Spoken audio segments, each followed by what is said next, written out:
নারদকে ডেকে বলেছিলেন, হে নারদ, নাহং তিষ্ঠামি বৈকুণ্ঠ যোগিনং হৃদয় নচ মদ ভক্তা যত্র গায়ন্তি তত্র তিষ্ঠামি নারদ।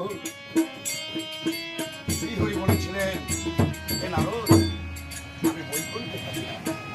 হে নারদ, আমি যোগী ঋষিদের হৃদয় মন্দিরেও থাকি না। তবে আমি কোথায় থাকি জানো নারদ?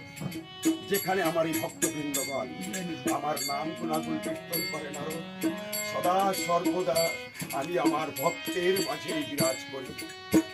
তাই